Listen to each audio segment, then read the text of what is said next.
আসসালামু আলাইকুম। আজকে আমি রান্না করব মাছ। প্রথমে মশলা কষাই নিতেছি। মশলা অনেক টাইম ধরে কষাইতে হবে। কষানোর শেষে যখন তেল ভেসে আসবে তখন মাছটা দিয়ে কষাই নিয়েছি। হালকা একটু বেগুন দিয়ে দিয়েছি।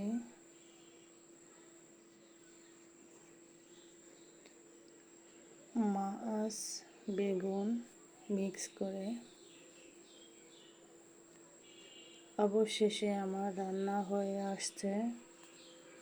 শেষের দিকে রান্না হওয়ার শেষ। দেখেন মাছের কালারটা কেমন আসছে, খুব স্বাদ হয়েছে মাছটায়।